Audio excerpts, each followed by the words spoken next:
안녕하세요, 여러분. 안녕하세요. 소리 다 들리시나요? 네, 잘 들려요. 네, 다행이네요. 어, 이 수업 줌으로 진행을 할 텐데, 여러분들이 이제 전공생이 이만큼, 어, 화면을 좀 켜놓고, 네, 했으면 좋겠어요. 어차피 서로 다, 학과에서 만나고 한두 번씩은 봐야 되는 얼굴이잖아요. 그쵸? 그러니까, 음, 괜찮으시다면, 저도 같이 여러분 얼굴 보면서, 네, 강의를 하면 좋을 것 같고, 어, 그리고 제가 오늘 처음으로 줌으로 강의를 하거든요. 그래서 버벅거릴 수 있어요. 아까 그 강의를 다른 수업에서 했는데 조금 버벅거려가지고 아, 근데 여러분들께서 좀 양해해 주시면 양해해 주시면 감사하겠어요.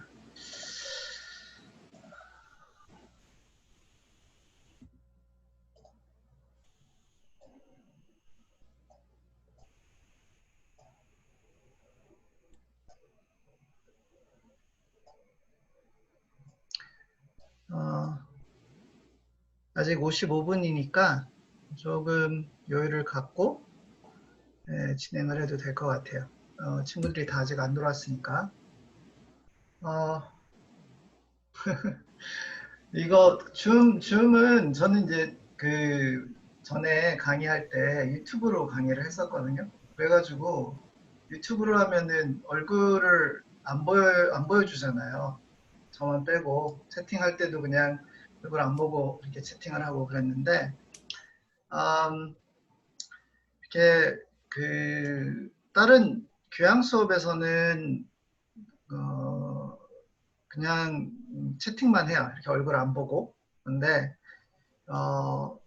이거는 이제 전공 수업이니까 같이 서로 만약에 대면 강의면 서로 얼굴 보면서 강의하고 뭐 들을 거 아니에요. 조별 과제 있다 그러면 서로 뭐 조짜고 막 그럴 테니까 같은 심리학과생이면 서로 좀 얼굴도 좀 알고 그러면서 지내면 좋을 것 같아서 다만 갑작스럽게 이렇게 막 그 얼굴을 깐다 그렇게 이제 얘기를 해가지고 일부 학생들은 지금 되게 당황스러울 수도 있을 것 같아요. 그렇죠? 뭐 그 줌 보면은 이제 배경화면 막 다르게 할 수도 있죠. 그런 옵션들이 있는 것 같은데 그렇게 해도 괜찮아요.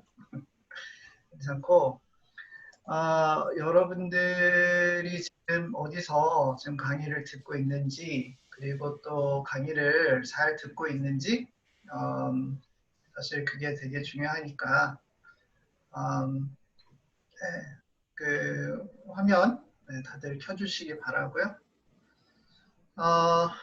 어, 카메라가 없는 분들도 계신데 그 이 수업은 첫날이니만큼 오늘은 좀 예외 참작을 할게요. 참작을 할게요. 다음부터는 가급적이면 그 카메라 화면 보고 그렇게 하는 게 좋을 것 같아요. 제가 왜 굳이 이 수업에서 이렇게 화면을 켜라고 말씀을 드리냐 하면 연방은 물론 다른 심리학과 수업도 마찬가지겠지만 쉽지 않아요.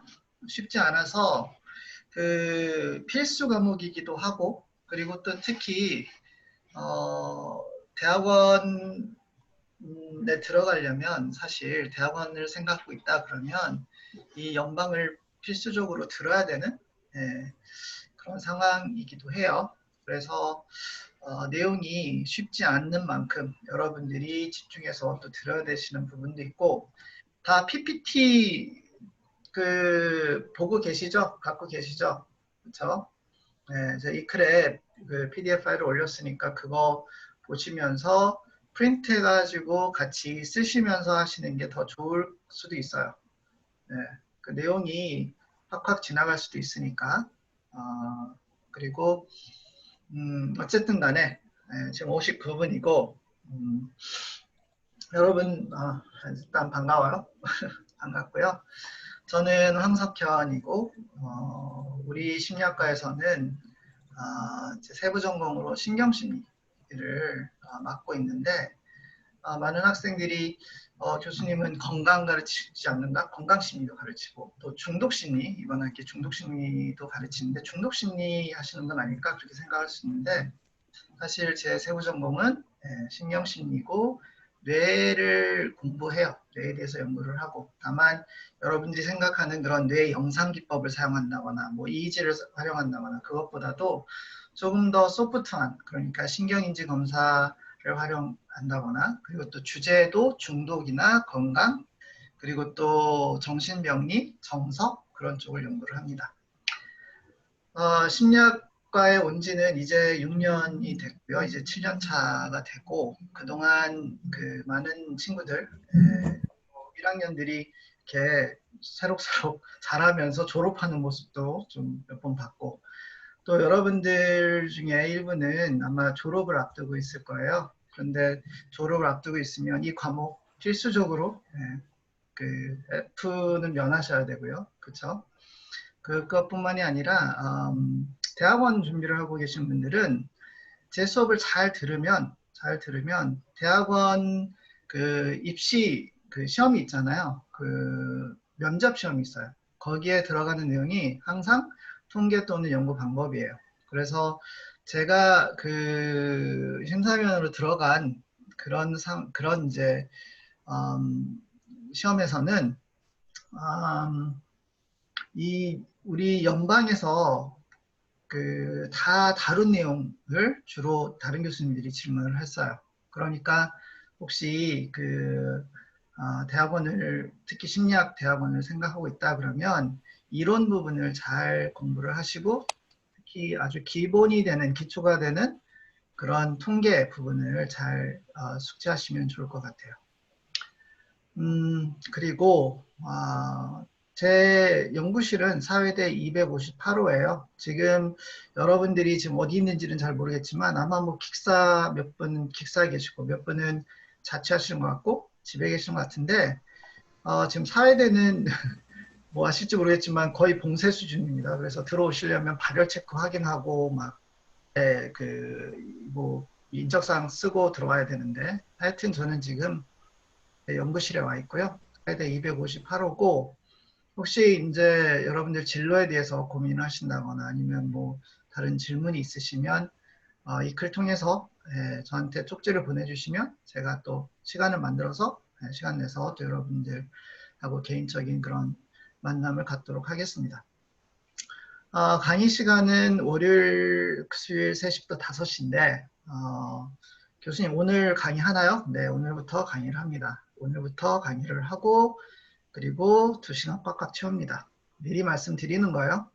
그래야지 나중에 저 오늘 좀 일찍 끝났어요 그러면 하는 화색이 되게 밝아지거든요. 여러분들. 예. 그래서 그 일단은 꽉꽉 채운다는 것을 전제로 말씀을 먼저 드리는 거고 다만 이제 진짜 막 그 쓸데없는 내용 얘기 안 해요. 제 강아지 얘기 안 합니다. 강아지도 없고요.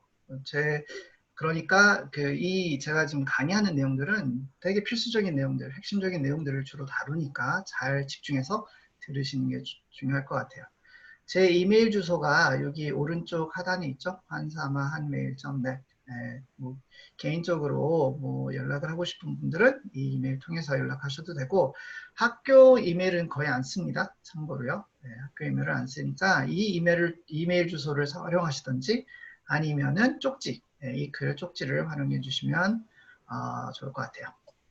자, 그러면 OT 진행을 할게요. 필독 수강 요건, 이 수업을 수강하기 위한 선수 과목은 심리통계예요. 지금 심리통계 안 들으신 분들, 아직 못 들으신 분들 계실까요?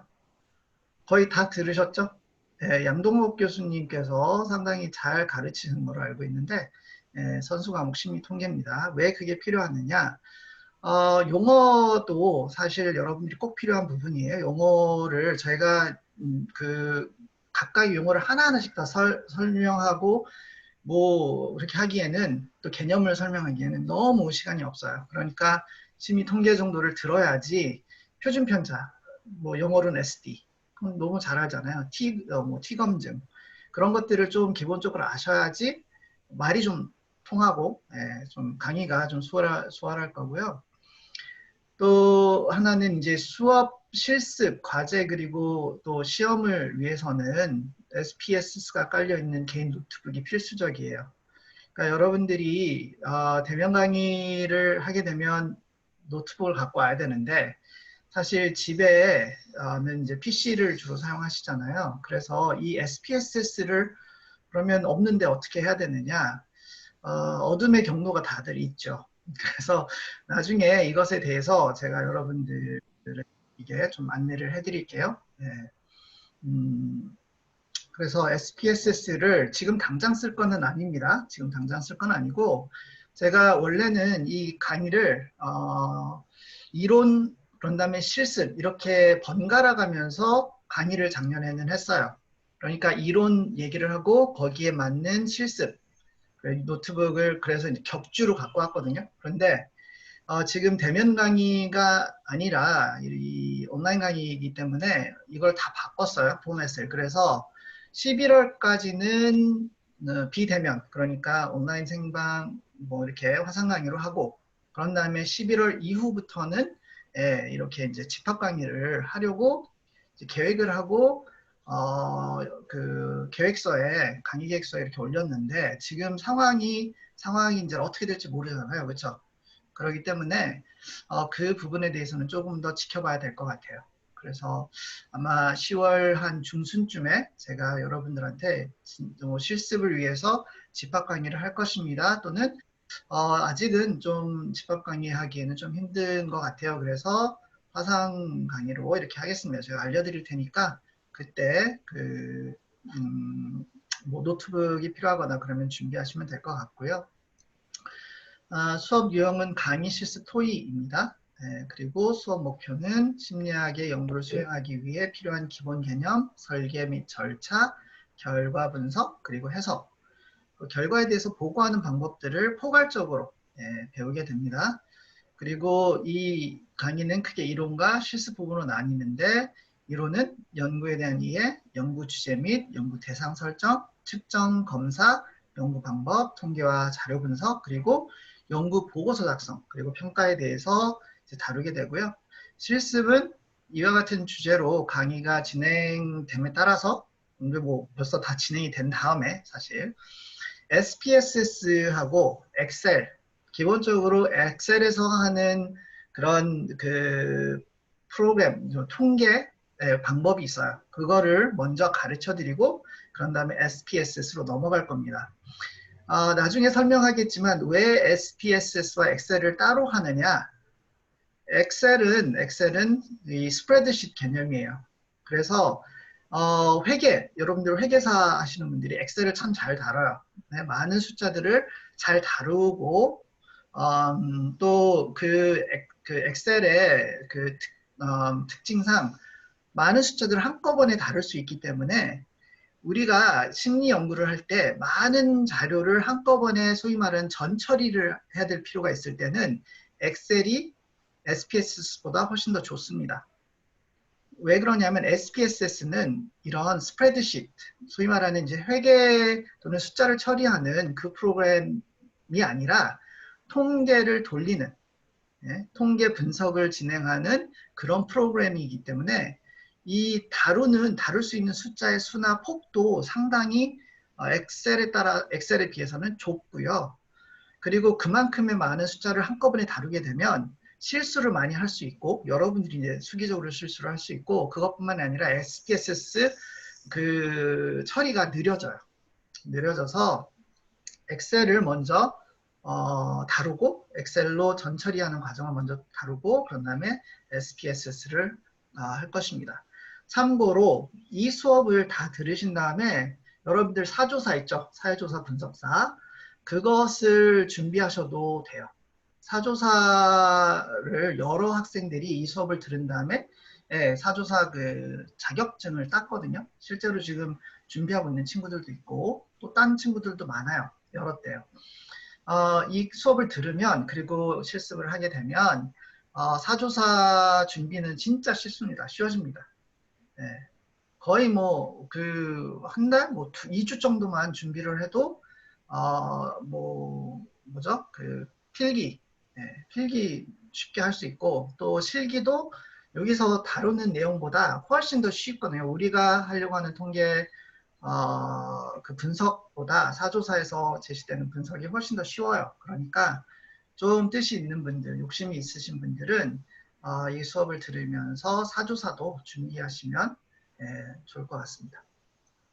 이 교재는 연구방법론 제7판을 토대로 제가 PPT를 준비를 했어요. 만들었어요. 그러니까 굳이 이 책을 살 필요는 없습니다. 뭐 그런데 제가 핵심적인 내용을 주로 다루기 때문에 중요한 부분을 다루기 때문에 조금 더 보조적인 설명을 좀 듣고 싶다, 보고 싶다 그러면 이 책을 구입하시건 또는 빌리시건 해서 보셔도 무방합니다. 다만 많은 학생들이 교수님, 저기 책을 읽었을 때는 이해가 잘 안 됐는데 강의를 들으니까 훨씬 더 쉬웠어요. 또는 강의를 듣고 책을 보니까 훨씬 더 쉬웠어요. 라고 이제 많이 얘기를 했습니다. 그러니까 여러분들도 만약에 교재를 굳이 이제 뭐 빌리거나 사서 하겠다 그러면 뭐 그래도 좋습니다. 하지만 꼭 필요하지는 않아요. 꼭 필요하지는 않아요. 여러분이 강의를 듣다 보면 왜 그런지 아실 거예요. 네. 평가 방식이 제일 이제 예민한 부분이죠. 중간고사, 기말고사, 과제, 수업, 뭐 출석 및 수업 태도, 그래서 합계 1100점 이렇게 되는데 중간고사가 이제 이론이고요. 기말고사는 실습, 통계 분석 실습입니다. 그리고 과제가 200점이 되고 출석하고 수업 태도는 글쎄요, 제가 수업 태도를 좀 이렇게 객관적으로 하기는 좀 힘들 수도 있을 것 같아요. 하지만 여러분들이 이 채창에서 좋은 질문을 여러 번 하시면 제가 아무래도 그 친구 이름이 좀 기억이 더 잘 되지 않겠어요? 그렇죠? 그러면은 그 친구들에게는 좀 감안해서 나중에 점수를 줄 때, 학점을 줄 때 좀 더 같은 점수라면 좀 좋은 쪽으로 줄 그 계획입니다. 그리고 이 중간고사하고 기말고사 이 평가 방식이 실습 과목이기 때문에 절대평가예요. 절대평가. 그래서 1000점 이상 합계가 1100점이잖아요. 1000점 이상은 A풀, 900에서 1000점은 A, 850에서 899는 B풀. 이런 식으로 드릴 수도 있고요. 이런 식으로 드릴 수도 있고 또는 A풀 비율을 20%, A 비율 30%, B풀 비율 10%, B 비율 20% 이렇게 드릴 수도 있어요. 여러분들에게는 어떤 게 더 이득일까요? 사실 아래쪽이 더 이득이겠죠. 그렇죠? 네. 비율 토대로. 하지만 제가 이렇게 말씀을 드리는 건 왜 그러냐면 친구들이, 학생들이 절대평가라고 하면 무조건 다 A를 50% 준다고 생각을 해요. 그런데 그게 아니라 사실 50% 이상이 90점 이상 또는 900점 이상을 받아도 그러니까 한 60%가 A 900점 이상을 받아도 60명한테 다 A를 줄 수가 없어요.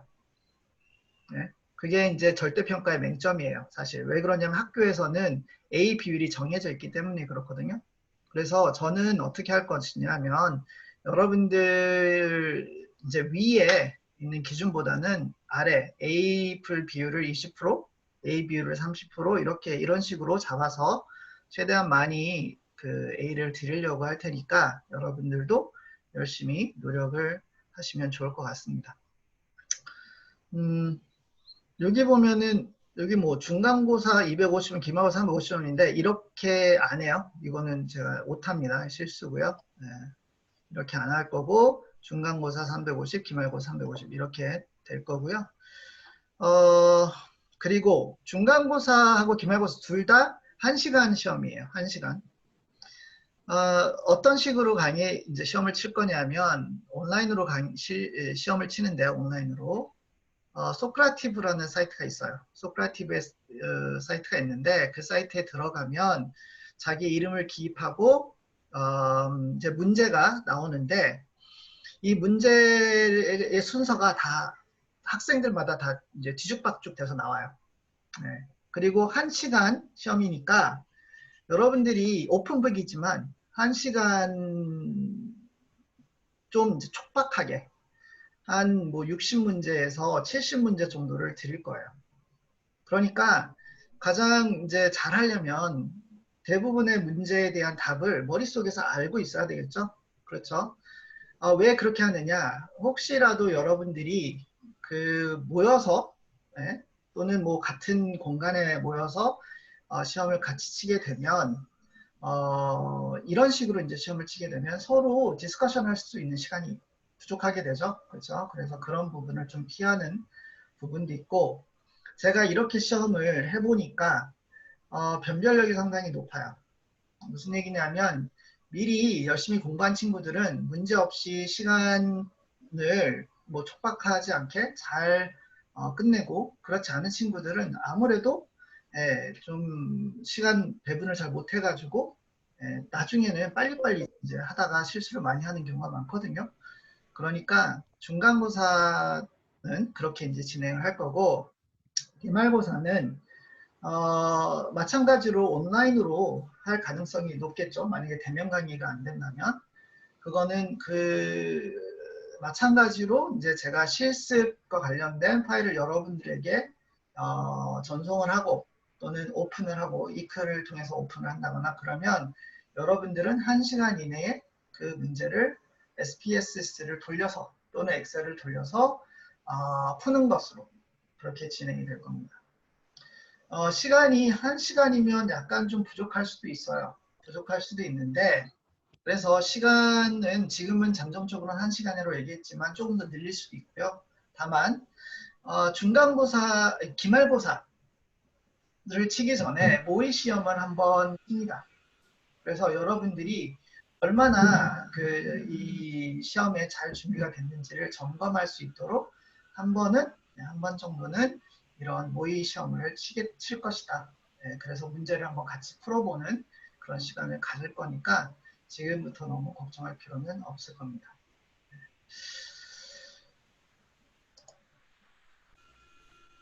그리고 실습 과제. 실습 과제는 총 4번, 그리고 각 50점, 최고 점수 200점인데 이 실습 과제가 후반부에 몰려 있어요. 앞에는 이론이고 뒤에 실습이니까. 그러니까 그때그때 잘 빨리빨리 준비를 해서 잘하는 게 중요하겠죠. 시간 내에 하는 게 중요하고 내용들이 비슷비슷해요. 네, 뭐 완전히 틀린 그런 내용이 아닌 이상. 그런데 그 중에 어떤 친구들은 되게 잘 심혈을 기울여서 정리를 잘한 친구들이 있어요. 그런 친구들한테는 55점을 부여하고 다만 이 최종 점수 실습 과제의 최고 점수는 200점으로 이렇게 캡을 둬서 뭐 한 과제에서 되게 잘하고 그 다음 과제는 조금 점수를 좀 깎인다 해도 최고 점수를 받을 수 있도록 그래서 이것도 사실 최고 점수가 200점이긴 하지만 점수가 상당히 이제 실습 과제를 충분히 뭐 성실하게 잘해서 점수가 높다. 전반적으로 잘했다 그러면 그것도 수업 태도에 반영을 좀 시킬 계획입니다. 실습과제에서 타인의 과제를 베껴서 쓰거나 또는 저는 이렇게 뭐 친구들끼리 서로 잘 모르면 서로 얘기를 해서 디스커션을 해서 과제를 할 수도 있죠. 네, 그건 괜찮아요. 근데 실제로 복붙하는 경우가 덜어 있었어요. 제가 여러분들 과제를 하나하나씩 다 읽습니다. 분명히 확인을 해요. 그렇기 때문에 뭐 통계의 어떤 수치가 똑같다?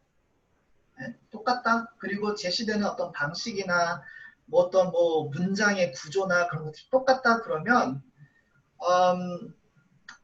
안 물어보고 그냥 부정행위 처리할 겁니다. 아시겠죠? 예, 그거는 뭐 저는 상당히 거기에 대해서는 뭐랄까요? 뭐 이 똑같다, 비슷하다, 뭐 다르다 거기에 대해서는 상당히 뭐 관대해요. 그런데 똑같아도 너무 똑같은 경우가 많아요. 네? 여러분들이 서로의 답을 확인하는 건 괜찮아요. 하지만 하지만 답을 제시하는 방식이나 포맷은 스스로 해서 준비해서 해야죠. 그렇죠? 서로 베끼지 마십시오. 왜 그러냐면 베끼다 보면 나중에 큰 코 다쳐요. 시험 때. 과정을 잘 아셔야 돼요. 특히 제가 학생들에게 누누이 얘기하는 게 SPSS하고 친해져라. 네? 그 강의 때만 실습할 때만 SPSS 하지 말고 제가 연습 그 데이터도 드리거든요. 한번 눌러보고 여러 번 한번 해봐라. 손에 익혀지면 시간의 어떤 압박감이나 그게 없어지는데 그냥 뭐 다음에 해보지 그렇게 미루다 보면 어느 순간 쓰나미처럼 다가옵니다. 그러면 당황하게 되면 통계 분석에서 가장 통계 분석이 안 될 때가 어느 때냐? 당황할 때예요. 이게 제대로 되고 있는지 아무도 안 가르쳐줘요. 나중에 여러분들 시험 칠 때는 백지 상태가 되지 않도록 항상 그 연습을 잘하고 예습 복습 잘하시기 바래요. 그래서 실습 과제는 여러분들이 죽이 되건 밥이 되건 먼저 혼자 해보세요. 혼자 해보시고 그런 다음에 그런데도 이제 불안하다 그러면 친구들하고 좀 같이 공유를 해서 이거는 어떻게 하는지 좀 확인하고 이게 적절한 방식인지 그렇게 얘기를 해서 이 최종 과제물을 제출을 하십시오. 아시겠죠? 제가 이렇게 강조하는 것은 그만큼 심각하다는 거예요. 여러분들 스스로 부정행위 하지 마시고 또 출석하고 수업 태도는 뭐 아까 좀 전에 말씀드렸지만 이 줌을 통해서 그 공부를 하다 보면 이제 강의를 하다 보면 사실 줌이 이크라고 연동돼서 여러분들 출첵 확인이 되거든요. 심지어 몇 분 동안 이걸 봤는지도 기록이 나오더라고요. 그래서 그걸 토대로 여러분들 출석을 확인을 하겠습니다. 그런데 또 하나는 뭐냐면 이제 소크라티브라는 사이트가 있어요. socrative.com인데 거기에는 어떻게 할 거냐면 이 출석 이제 이 수업 끝나는 부분에서 거기에 들어가서 이제 질문이 있거나 강의에 대한 소감이 있거나 그러면 거기에다가 이제 쓰도록 해서 제가 이런 경우 있잖아요. 이 줌으로 하다 보면 친구들이 좀 긴장해가지고 질문을 잘 못하는 경우도 있어요. 그리고 또 하나는 여러분들이 채팅할 때 있죠. 자기 이름 밝히기 좀 그러면 비공개로 하십시오. 그래도 괜찮아요. 그러면 제가 이름 빼고 제가 여러분들의 의견이나 질문을 나눌 테니까 가장 중요한 게 저한테 가장 중요한 게 뭐냐면 여러분들과의 소통이에요. 여러분들과의 소통 되게 중요해요. 왜 그러냐 하면 효과적인 그 학습이 일어나려면 여러분들도 저하고 편해져야 되고 저도 여러분들하고 편해져야지 잘 진행이 되고 여러분들 공부하는 데도 도움이 될 수 있으니까 그러니까 질문이 있으면 무조건 질문을 하십시오. 네, 채팅창을 통해서 하든 그런데 이 수업을 듣다가 뭐 놓칠 수도 있잖아요. 그러면 수업 끝날 때쯤에서 소파티브 사이트에 들어가서 거기에 강의 소감하고 제가 질문을 할 테니까 거기에서 답을 하시면 돼요. 그리고 또 하나는 이렇게 이 화면을 열어놨음에도 불구하고 이게 다 스틸 사진이거든요. 제가 딱 보면 저 스틸인데 여러분들이 그 창을 그냥 열어놓고 딴짓을 할 수도 있잖아요. 그쵸? 딴짓을 할 수도 있고 또 집중해서 듣지 않을 수도 있죠. 그래서 중간중간에 제가 특히 강의 초반에 질문을 던질 겁니다. 어떤 질문? 아주 간단한 질문이요. 오늘 점심 뭐 드셨어요?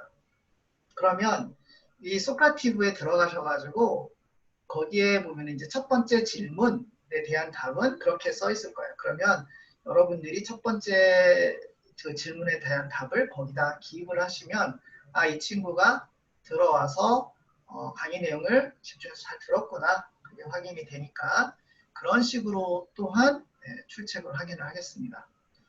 아시겠죠? 진행하겠습니다. 자, 여기까지 혹시 질문 있으실까요? 질문 있으시면 채팅창에 질문을 올리셔도 됩니다.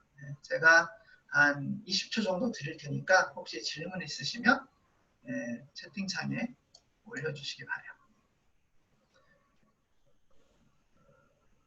강의 내용은 추후에 업로드 되나요? 지금 여러분들 그 소크라티브 앱은 다음 수업 시간 전까지 깔아서 준비는, 소크라티브는 앱이 아니라 사이트예요. 사이트. 그리고 제가 잠깐만요. 볼게요.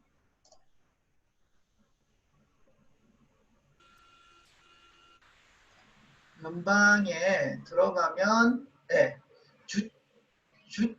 주차별 학습 활동이 있어요. 그런데 거기 들어가면 1주차부터 8주차 강의 PDF 파일이 있습니다. PDF 파일을 다운받아서 보시면 돼요. 지금 거기 올려가 있는데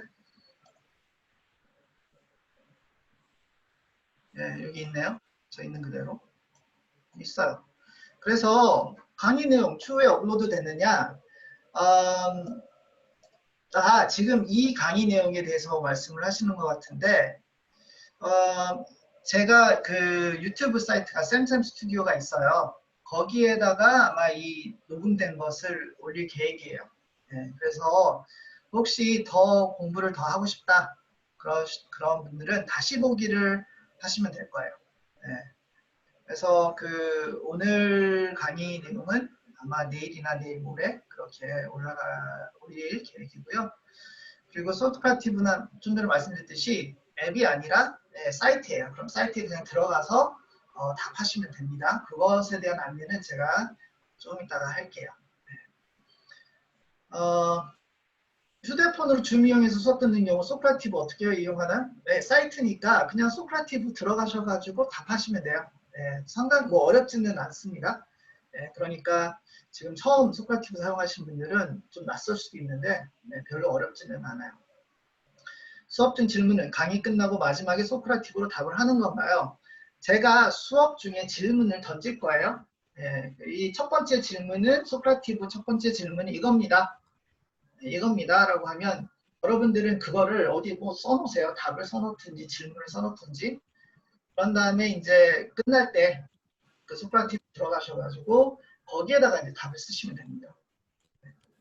오늘 소크라티브를 제가 이제 계획은 뭐 바로 하지는 않았지만 제가 쉬는 시간에 소크라티브, 지금 뭐 소크라티브를 한번 제가 준비는 해놓을게요. 오늘 한번 연습 삼아서 해볼게요. 연습 삼아서.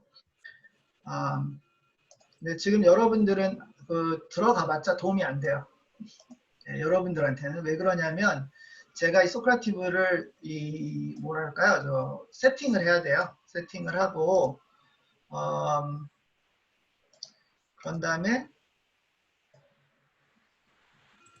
여러분들이 들어가면 그 방에 들어갈 수 있거든요. 그래서 오늘 연습 삼아서 한번 해볼게요. 연습 삼아서. 오늘 첫 번째 질문, 소크라티브 첫 번째 질문은 뭐냐 하면 뭐가 좋을까요?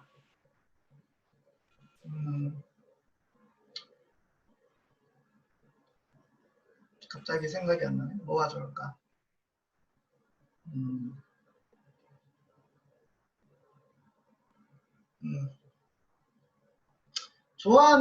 좋아하는 동물. 첫 번째 질문은 좋아하는 동물입니다. 첫 번째 질문 좋아하는 동물. 여러분들이 채창에 나중에 좋아하는 동물이에요 쓰지 마세요. 왜 그러냐면 집중하신 분들만 이걸 들은 거예요. 첫 번째, 소크라티브 첫 번째 질문은 좋아하는 동물입니다. 동물. 자, 그리고 줌 시스템에 대한 질문인데 참여율이 기록된다고 하셨는데 구체적으로 어떤 방식인지 궁금합니다. 여기 참여율 기록되는 거는 뭐냐면 실제로 여러분들이 이 사이트 줌에 들어와서 이 화면을 킨 시간, 그게 기록이 돼요. 그러니까 조금 늦게 들어오시거나 20분, 30분 후에 들어오신다 그러면 그 시간이 시청한 시간이 기록이 되니까 늦게 들어오신 게 이제 확인이 되죠. 그렇죠? 그런데 일찍 들어와도 일찍 뭐 들어와도 딴짓할 수도 있잖아요. 그렇죠? 딴짓할 수 있어서 그런 것들을 예방하기 위해서 방지하기 위해서 소프라티브를 겸해서 같이 사용하는 거니까 그러면서 이제 그 여러분들이 갖고 있는 질문도 사실 되게 많을 수 있잖아요. 그래서 소프라티브에 여러분들이 올린 소감과 질문 그런 것들을 제가 받아서 거기에 대한 피드백을 이 글에 올립니다. 그러면 여러분들이 이 수업과 관련된 질문을 거기서 그렇게 하고 이 글에서 또 공지사항에서 확인을 하시면 출석 상황도 확인이 되고 그리고 여러분들이 갖고 있었던 질문, 수업과 관련된 질문도 거기서 확인하실 수 있게 될 거예요. 아시겠죠? 그러면 쌍방향적으로 소통이 좀 가능하지 않을까 생각이 되고 채팅창도 사실 이렇게 열어놓는 게 여러분들이 같이 수업을 하면서 참여할 수 있도록 하는 거가 됩니다. 인터넷 접속 문제 등으로 불가항력적으로 중회의실에서 나가진 경우 받게 되는 불이익은 본인이 감수해야 될까요? 이 줌에서 나가졌잖아요. 그런 다음에 다시 들어오면 두 줄이 생겨요. 이 참석률에. 그래가지고 똑같은 시간, 2시간 안에 지금 이 강의 시간 안에 나갔다가 또 끊겨가지고 다시 들어오게 된다 그러면 2번 다 기록이 됩니다. 아시겠죠? 그러니까 인터넷이 끊겼다 하면 당황하지 마시고 재접속할 수 있는 방법을 또는 기다리시고 다시 들어오셔서 그런 다음에 어떻게 하느냐 저한테 쪽지를 보내주세요. 이 글에서 쪽지를 보내주셔서 인터넷이 잠시 끊겼습니다. 그러면 제가 출석을 그렇게 해서 감안을 해서 인정을 해드릴게요. 아시겠죠? 제가 뭐 여러분들 막 엄하게 뭐 이렇게 출석 체크하고 막 그러고 싶지는 않아요. 그러니까 이런 것들은 이제 장치라고 생각하시면 되고 소프라티브 문제가 제출된 경우 또는 출제된 경우 그 동일하게 대응하면 될까요? 네, 맞습니다. 맞습니다. 그래서 처음에 이 강의 그 초반에 질문을 제가 할 거고요. 그리고 끝날 때쯤에서 한 번 더 할 거예요. 뭐 미리 또 일찍 나가시는 분들 있잖아요. 그렇죠? 그러니까 처음에는 지각 여부를 확인하기 위해서 그리고 그 두 번째 질문은 중간에 강의를 잘 듣고 있는지 참여하고 있는지 그걸 확인하기 위해서 근데 이제 제가 그 소프라티브 질문을 그냥 막 흘려가듯이 이렇게 막 짧게 얘기하는 게 아니라 좀 전에 한 것처럼 이게 소프라티브 질문입니다 라고 하고 질문을 할 테니까 강의를 잘 듣고 집중하고 있는 이상 뭐 그렇게 놓칠 확률은 그렇게 크지는 않을 거예요. 그리고 또 하나는 출석이 사실 여러분들 출석 점수가 상당히 중요할 수 있죠. 그런데 한두 번 정도는 진짜 피치 못할 사정이나 뭐 살다 보면 그럴 수 있잖아요. 그렇죠? 그래서 한 번은 우리끼리의 비밀이에요. 한 번은 이렇게 결강을 하셔도 거기에 대한 벌점은 주지는 않습니다. 한 번은 아시겠죠? 한 번은 그렇게 할게요. 하지만 일부러 이렇게 빠지게 되면 한 번은 뭐 봐주신다라고 하면 나중에 이제 코피 터집니다. 왜 그러냐면 이 강의를 듣다 보면 강의 내용이 잘 들으면 뭐 이해하기 힘든 거는 아니에요. 그런 내용은 아닌데 흐름을 놓치게 되면 긴 흐름을 놓치게 되면 따라잡기가 쉽지가 않아요. 그리고 이 강의 내용이 그렇게 재미있는 내용도 아니에요. 전문적인 내용이기 때문에 제가 여러분들 앞에서 원맨쇼를 하면서 여러분들 동기부여를 막 하고 막 그렇게 해야 되는데 이 생동감 있게 실시간으로 이렇게 보면 그래도 교수님 열심히 하시는구나 하면서 좀 따라올 수 있죠. 그렇죠? 그런데 다시 보기 누르면서 보면 이게 뭐 하는 거지? 막 그럴 수도 있거든요. 그러면 이제 뒤처질 수도 있어요. 이해 잘 안 될 수도 있어요. 그러니까 이왕이면 매번 잘 들으시고 강의를 잘 보셨으면 합니다. 네. 여기 보면 주별 강의 계획을 보면 9월 2일 오늘 이제 강의 그리고 수업 개관 OT. OT 동영상이라고 했네요. 동영상 아닙니다. 지금 하고요.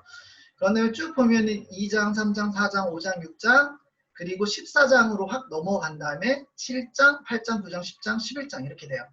여기서 커버를 하지 않는 부분들이 있습니다. 그 부분은 소위 말하는 이제 질적 연구, 그런 부분을 저는 뺐어요. 네, 물론 이 연방 연구에서 질적 연구 상당히 중요할 수 있지만 그 질적 연구는 좀 특수한 그런 연구이기 때문에, 그리고 또 이 강의는 주로 이런 질적 연구보다는 그 뭐랄까요, 양적 연구, 네, 그런 것들을 토대로 이제 준비를 했기 때문에 그런 부분은 좀 네, 빠져 있고요. 또 하나는 여기 보시면은 통계가 필요한 이유가 이렇게 14장에 또 껴있죠. 네, 이거는 왜 그러냐면 실험의 기초와 문제 해결, 참가관 설계의 기초, 이런 것들에 대해서 얘기를 하려면 통계에 대한 개념이 있어야지 왜 실험을 저렇게 세팅을 해야 되는가를 이해를 할 수가 있어요. 그래서 보통 이 책은 통계가 필요한 이유를 맨 뒤에 이렇게 빼놨거든요. 14장으로 돼 있죠. 이렇게 하는 것보다는 통계에 대해서 미리 조금, 여러분이 통계 배웠으니까 좀 다시 복습을 하고, 그런 다음에 실험, 그것에 이제 빗대어서 실험을 이렇게 설계를 하는구나, 그런 것들을 이해하는 게 훨씬 더 좋아서 이렇게 돼 있고요. 세팅이 이렇게 됐고, 8월 19일이 중간고사입니다. 8월 19일 중간고사. 범위는 여기까지 돼요. 상당히 범위가 많습니다. 그래서 예습 복습 철저히 하시는 걸 제가 추천해 드리고요. 강력하게. 또 후일 사회적 거리두기가 3단계로 격상되는 경우 실습은 어떻게 진행하게 될까? 이거 제가 질문, 이게 대답을 미리 한 부분이에요. 네, 잘 들으세요. 대면 강의 이 3단계로 격상되는 경우 실습도 어떻게 한다고 그랬어요? 어쩔 수 없이 이 화상 수업을 하겠다고 했죠. 그렇죠? 화상 수업으로 할 거고, 그리고 그렇게 되면 뭐가 좀 힘들 수 있냐면 SPSS를 여러분들이 그 프로그램을 이제 구해서 깔아야 되는데 그 부분이 좀 힘들 수 있어요. 근데 제가 말씀드렸듯이 그거는 제가 아니라 다른 좀 사이트가 있어요. 그걸 얻을 수 있는. 근데 그 사이트에 가서 다운받아서 설치를 해야 되는 부분이 있는데 조금 뭐랄까요, 대부분의 학생들은 잘 깔아요. 그리고 설치를 잘 해요. 그런데 일부 학생들 한 4, 5명 정도는 좀 힘들어하는 부분이 있더라고요. 그래서 그 친구들 위해서 제가 이걸 어떻게 까는지에 대해서 좀 설명도 하고, 그리고 필요하다면 파일을 공유하는 것으로 그렇게 좀 진행을 하도록 하겠습니다. 그래서 실습은 대면 수업을 할 수 없게 된다. 그러니까 1차적으로는 대면 수업이 가능하다 그러면 집합 수업으로 진행을 할 거고, 그러면 이제 여러분들 174에 와서 수업을 들을 거고요. 3단계로 격상되지 않아도 지금 2.5단계잖아요. 그렇죠? 여러분들의 건강, 여러분들의 안전을 위해서 이게 좀 뭐랄까요, 좀 위험할 수 있다라고 판단이 되면 그때도 마찬가지로 화상 강의로 진행을 할 겁니다. 그러니까 너무 걱정하지 마시고, 다만 할 수 있게 된다면 안전하고 안전한 상황이고 할 수 있게 된다 그러면 대면 강의로 할 거니까 그것에 대해서는 마음의 준비를 꼭 해두시기 바랍니다. 왜 그러냐면 아무래도 화상 강의보다는 대면으로 실습하는 게 훨씬 더 빠르고 효과적이고 제가 바로바로 가르쳐 줄 수 있어요. 대면 강의, 이제 화상 강의로 실습을 진행하다 보면 너무 답답한 부분이 없지 않아 있거든요. 네, 그래서 좋은 점은 뭐냐면은 이제 강의하는 내용이 녹화가 되니까 다시 보기가 가능하다라는 거지만 그때그때 딱 잡아서 문제를 확인을 해가지고 고치는 게 훨씬 더 효과적입니다. 제 관점에서는. 그래서 대면 강의를 가능하면 하겠지만 가능하면 하겠지만 만약에 그런 여건이 조성이 되지 않는다 그러면 뭐 안 하겠습니다. 그래서 거기에 대해서는 좀 더 추이를 살펴봐야 될 필요가 있을 것 같아요. 자, 그런 다음에 중간고사 이후 기말고사는 어떻게 진행이 되느냐. 여기 보시면 결과 분석하기 하고 결론 내리기, 연구 보고서 작성하기. 그러니까 여기 앞에까지가 어떤 거냐. 실험을 설계를 하고 데이터를 얻는 것까지예요.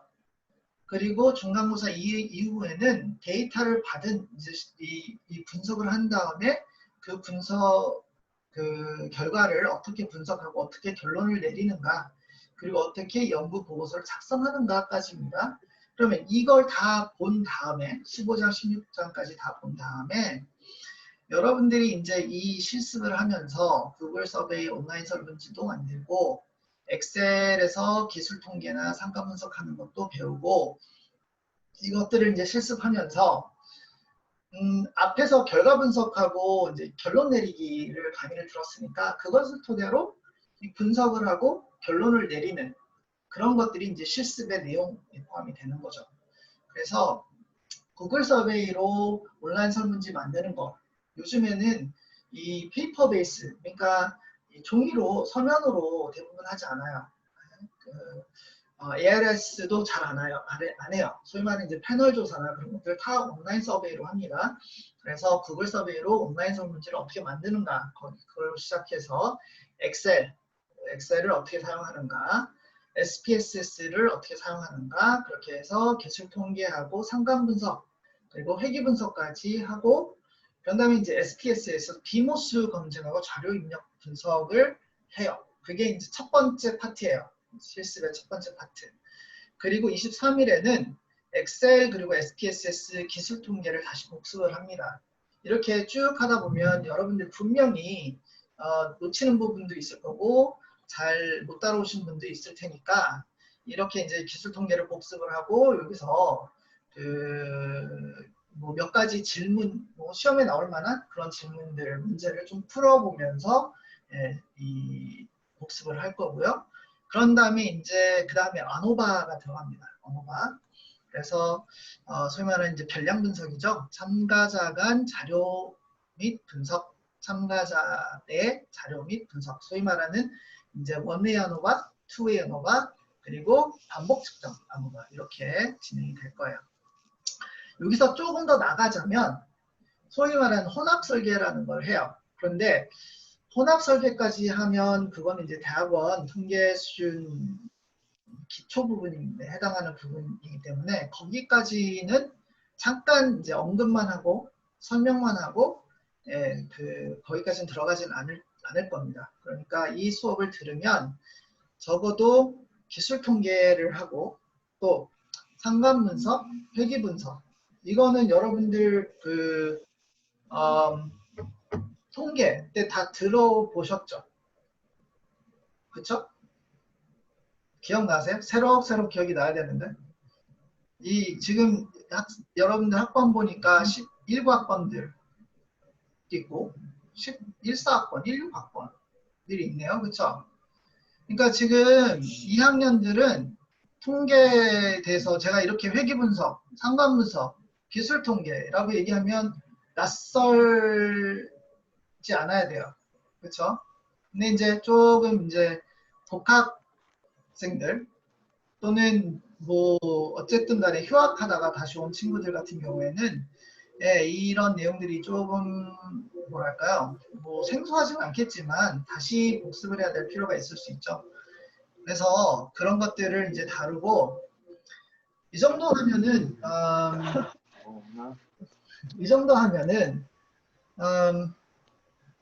네, 사조사 분석사에서 하는 것보다 더 높은 수준의 통계이기 때문에 뭐 충분히 그런 시험, 사조사 시험을 잘 치를 수 있을 겁니다. 그리고 12월 9일 조금 기말고사를 일찍 볼 거예요. 그래서 일찍 보고 15일 정도, 이제 9일 정도 되면 종강을 하도록 하겠습니다. 자, 여기까지 전반적인 개관 부분인데 뭐 혹시 질문 있으실까요? 질문 있으시면 채팅창에 올려주시고 질문 없으시면 뭐 한 10분 동안 그러니까 50분까지 잠깐 쉬고 10분이 아니네 한 6분 동안 쉬고 50분에 다시 강의를 이제 넘어갈게요. 강의로. 아까 말씀드렸던 이 소크라티브 이 사이트가 이거예요. 소크라티브에 들어가셔가지고 스튜던트 로그인을 하신 다음에 스튜던트 로그인을 하시면 방 번호를 기입하게 돼 있어요. 방 번호. 그런데 지금 방 번호를 지금 저는 황122로 썼는데 이게 방 번호가 아니에요. 이게 방 번호가 아니라 지금 실제 방 번호는 12321입니다. 황 12321. 한번 들어가 보세요. 쉬는 시간 잠깐 활용해서 한번 해보죠.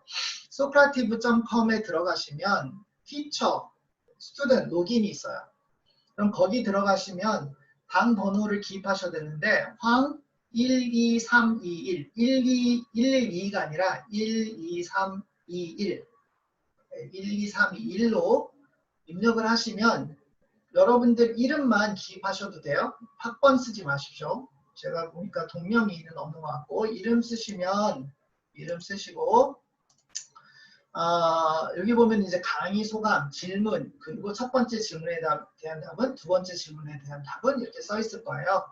지금 보이시죠? 지금 답하시면 안 되죠. 왜 그러냐면 두 번째 질문에 대한 답은 제가 안 가르쳐 드렸으니까 두 번째 질문을 안 했으니까. 그렇죠?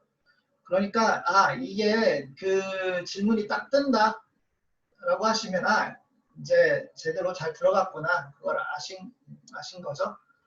그렇죠? 그렇게 하시면 돼요. 별로 어렵지 않죠. 소크라티브가 상당히 이제 편한 부분이 있어요. 어떤 부분이냐면 시험을 볼 때도 온라인 시험을 볼 때도 아까 말씀드렸듯이 이 질문들이 순서가 다 섞여서 나오기 때문에 뭐 컨닝하기가 쉽지가 않고 혹시 동명이인이 있나요? 동명이인이 있다면 학번을 쓰세요. 학번을 쓰시는데 상관은 없어요. 그런데 이제 동명이인이 아닌 경우에도 학번을 쓰면 제가 또 일일이 또 그거를 출첵할 때 지워야 되잖아요. 그 개인 또 정보이기 때문에 그래서 학번 쓰지 말라는 거예요. 그러니까 혹시 동명이인이 있으면 동명이인 있나? 있으면 쓰시고요. 제가 기억하기로는 없어요. 없는데 혹시 있으면 그렇게 쓰셔도 될 것 같습니다. 자, 여기까지 일단 소크라티브 스튜던트 어플이랑 선생님 어플이 있는데 이걸로 스튜던트 앱도 로그인이 가능할 것 같아요. 이 스튜던트 앱으로 로그인 가능할 것 같다고 하셨는데 뭐 스튜던트로 들어가셔가지고 방번호 치면 돼요. 근데 학생 티처로 하면 본인이 호스팅하는 거거든요. 본인이. 그러니까 화면이 제가 이제 그 티처로 들어가면 어떻게 되는지 잘 모르겠어요. 근데 보통 제가 이제 학생들한테 이제 안내하는 것은 소크라티브 들어갔을 때 스튜던트 로그인으로 한 다음에 방번호를 기입하게 한다. 그러면 방번호를 치고 제가 알려드리면 거기에 치고 들어가서 질문을 하면 되고요. 소크라티브 답을 한 다음에 엔터를 누르잖아요. 그러면 영어로 뭐 액티비티 is 뭐 어쩌고저쩌고 펜딩 뭐 어쩌고저쩌고 영어로 막 나와요. 다음 액티비티, 다음 활동을 기다린다.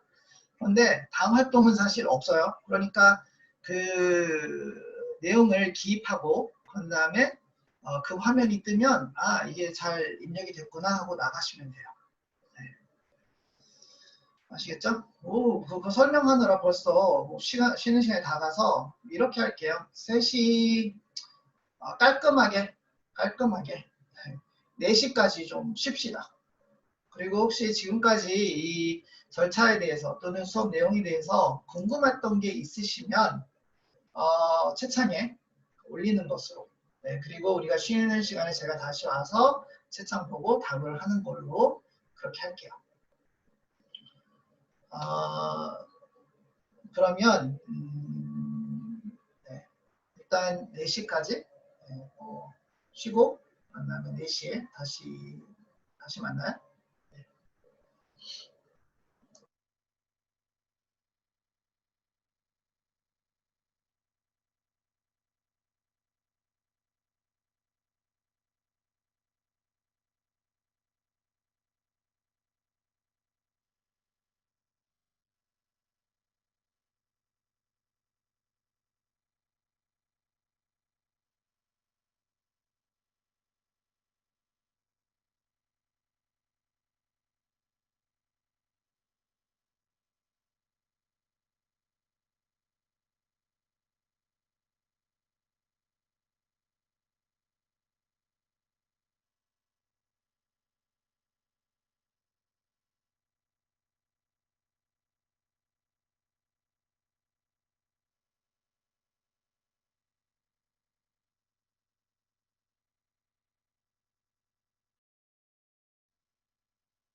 여러분들이 이제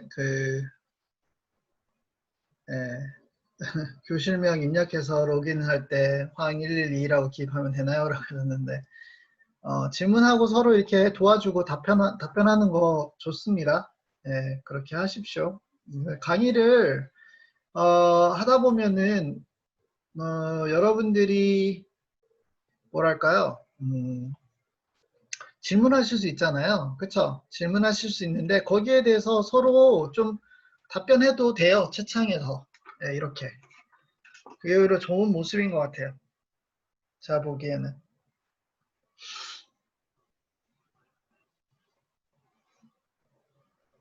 음,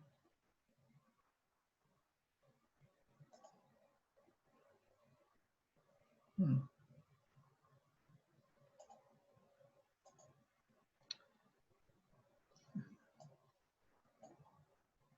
오케이. 자, 시작할까요? 네.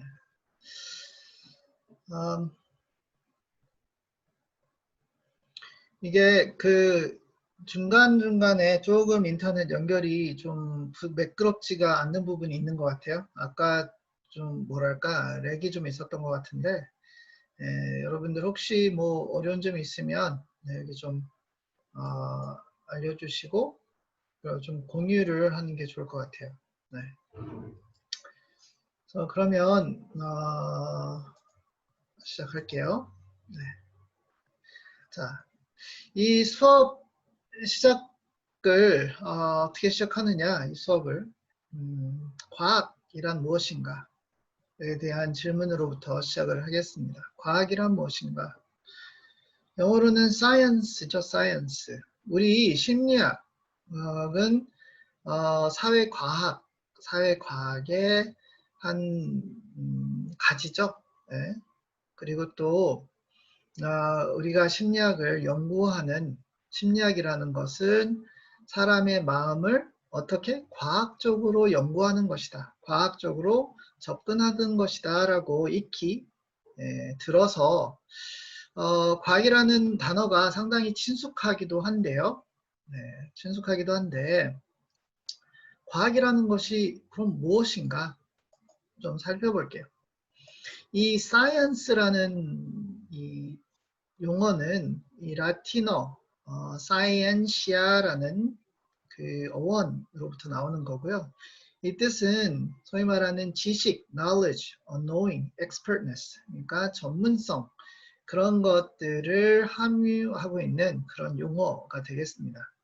그리고 이 웹스터 사전에 과학이라는 용어를 찾아보면 과학은 실험과 가설을 토대로 사실, 원리, 그리고 방법론을 설립하고 체계화하는 하나의 지식 또는 학문 분야이다. 여기 큰 이제 용어들이 많은데 실험과 가설을 토대로 이 가설이라는 것 좀 이따 얘기를 하겠는데요. 우리가 이러한 이제 현상이 이럴 것이다. 그리고 또 특히 원인과 결과 그것을 인과론적인 관계에 대해서 기술을 하는 것 그게 바로 가설이라고 볼 수 있고요. 그러면 실험은 내가 이렇게 기술한 그것을 증명하는 것이죠. 실험은 단 한 번 하는 것이 아니라 반복해서 검증을 하는 것이고 그런 반복적인 실험을 통해서 우리가 뭘 하죠? 결과를 바라보죠. 결과를 관찰합니다. 그래서 실험을 진행하는 것은 사실 우리가 특정한 독립변수를 조작을 해서 그 독립변수로 인해서 어떠한 변화가 있는지를 관찰하는 것이다. 그래서 우리가 관찰한 바를 어떻게 하죠? 수치화해서 그 수치들이 유의미하게 다른지 다르지 않는지 통계적으로 검증하는 것이 바로 이런 절차이고요. 과정이고요. 이 과학은 이러한 팩트, 사실 또는 사건 또는 어떤 과정 그런 것들을 밝혀내고 기술하고 또 원리, 이게 어떻게 작동하는지에 대해서 설명하고 또 예측하는 그러한 것을 체계화하는 지식 기반이다라고 얘기할 수 있어요. 여기서 중요한 것은 뭐냐 하면 만약에 우리의 행동이 인간의 행동이나 감정이나 또는 여러 가지 과정이 랜덤하게 일어난다면 네, 무작위로 일어난다면 체계화할 이유가 없죠. 우리가 그것을 체계적으로 이해하려고 할 필요가 없어요. 왜? 랜덤하게 일어나기 때문에 이 어떠한 변인을 토대로 결과를 예측할 수가 없어요. 하지만 우리는 어떤 전제로 이 인간의 행동과 정서와 마음을 접근하느냐 하면 체계 내에서 인간은 행동을 하기 때문에 또 체계적으로 인간은 행동하기 때문에 예측 가능한 어떤 원리가 있다라는 것을 전제로 과학적으로 접근을 하는 겁니다. 그게 상당히 중요한 개념이에요. 왜 그러냐 하면 사람의 행동을 어떻게 예측하느냐 또 어떻게 설명하느냐가 궁극적으로 심리학의 목적이잖아요. 그러면 과학은 지식 기반이라고 했잖아요. 그럼 지식은 어떻게 습득이 또는 인식이 되는가?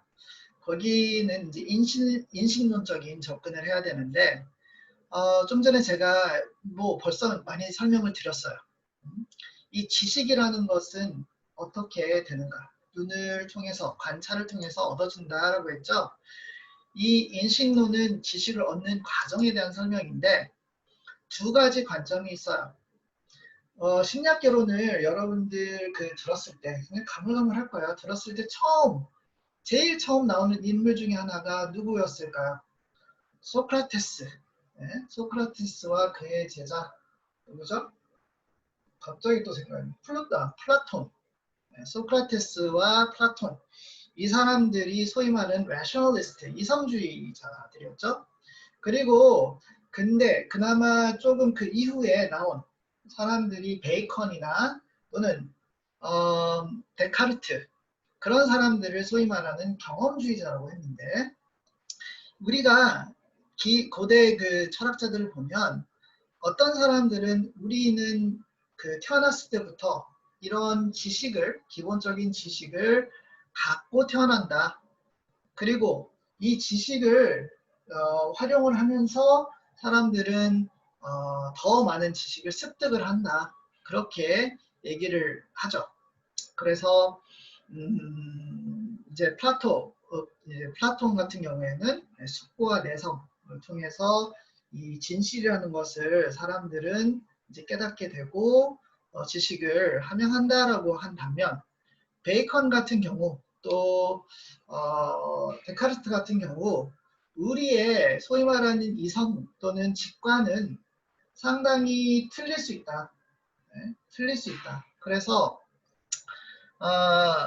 틀릴 수 있기 때문에 반복되는 경험을 통해서 반복되는 어떤 체계적인 관찰을 통해서 우리가 사실을 또는 지식을 얻을 수 있다. 진실에 더 가까이 갈 수 있다라고 하는 것이 바로 경험주의예요.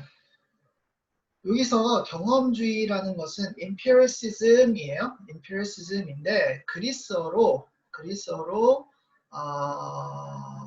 무슨 뜻이냐 하면 이 experientia라는 뜻인데 네, 말 그대로 이 experientialism이라고 하는 그 용어와 empiricism이라는 용어하고 상당히 똑같아요. 그러니까 말씀드린 경험주의를 번역할 때 experientialism이라고 번역하기도 하고 empiricism이라고 하기도 해요. 근데 우리가 과학적으로 어떤 근거를 갖고 이론을 전개해 나간다라고 얘기할 때 우리가 사용하는 이 용어는 empiricism, 경험주의예요. 왜 그게 중요하냐 하면 소크라테스와 플라톤은 사람들이 태어날 때 이성을 갖고 있는데 우리가 또 이 지식을 습득하는 새로운 경험을 얻는 방식이 우리의 오감을 통해서 얻는다고 이제 생각을 했어요. 그런데 이 감각적인 경험이 상당히 왜곡될 수 있다라는 것을 생각을 한 거죠. 소크라테스와 플라톤은. 하나 예를 들자면 꿈 같은 경우, 꿈. 네, 우리 감각을 통해서 이게 진짜 현실처럼 느껴지잖아요. 또 조현병 환자의 어떤 망상이나 또는 환각 경험 같은 경우 그 감각을 통해서 경험을 하게 되는데 그 감각이 사실이 아닐 수 있다는 거죠. 그렇죠? 그렇기 때문에 소크라테스와 플라톤은 항상 감각을 의심해라. 감각을 의심하고 상당히 이성적인 생각을 기반으로 논리적으로 따져라. 그렇게 얘기를 한 반면 역으로 베이컨이나 데카르트 같은 경우 이러한 직관이 오히려 문제가 될 수 있다. 직관이나 그런 사고들이 우리가 그냥 소위 말하는 이성적으로 생각하는 것 자체가 왜곡될 수 있으니 반복해서 관찰하면서 체계적인 관찰을 통해서 소위 말하는 진실을 밝혀내는, 검증하는 것이 중요하다라고 얘기를 한 거죠. 그래서 이 큰 두 틀이 있어요. 이성주의와 경험주의. 그러면 심리학에서는 무엇을 따르느냐? 이성주의보다 경험주의를 따르죠. 이 갈래가 철학하고 심리학이 갈라지는 부분이에요. 네, 심리학은 철학은 제가 감히 철학에 대해서 말하긴 좀 그렇지만 철학은 어떤 것이 논리적인가, 어떤 것이 가장 타당한 어떤 이제 전제인가, 전제가 맞는다. 그걸 토대로 이 논리성을 확인을 한다면 심리학은 반복 측정, 반복적인 그런 관찰을 통해서 진실에 더 가까이 간다라고 하는 것이죠.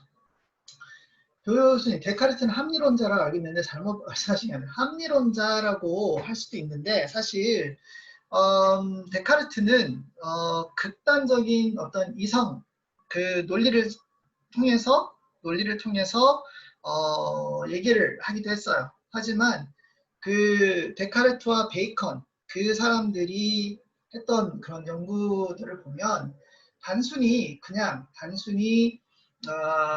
이성적인 어떤 사고를 따라서 한 게 아니라 데카르트 같은 경우에는 상당히 많은 그 숫자 수리적인 것이나 모델들 같은 것을 만들었고 검증하는 것을 진행을 했어요. 그러니까 이성주의라고 완전하게 얘기하기에는 좀 그래요. 제가 데카르트보다는 베이컨을 더 이제 강조했던 이유가 사실 그 데카르트가 베이컨의 영향을 또 받았고 그 갈래에서 또 나오는 게 나중에 이제 로크가 돼요. 존 로크가 되는데 그 갈래에서는 조금 더 원래 이성주의부터 벗어난 것이다라고 볼 수 있다라는 거죠. 네. 이도혁님 감사합니다. 그래서 지식이 어떻게 체계화가 되는가라고 한다면 이론, 지식, 개념, 이제 theory라고 하는 것이 이론인데 지식 또는 개념을 법칙 또 원리에 따라서 구체화하고 체계화한 것이라고 볼 수 있어요. 구체화하고 체계화한 것. 그래서 이론의 기능은 독립된 현상이나 개념의 공통점을 발견하고 또 현상을 설명하고 조작하고 예언하고 독립된 현상을 전체 구조의 연결망 속에서 조직화하고 다음 연구의 확장을 도모한다라는 것인데 그럼 가설하고 이론하고는 어떻게 다른가? 가설을 통해서 그 실험 가설을 이제 기술을 하고 그것을 실험을 통해서 검증을 하고 그리고 그런 실험들이나 연구들이 쌓이면 쌓일수록 이러한 가설이 맞다라는 또는 여러의 어떤 그 결과들이 모이면서 이론을 만들어 나가는 그런 과정인데 어떤 게 가장 좋을까요? 이런 거 있죠. 진화론. 네? 진화론 같은 경우에는 그냥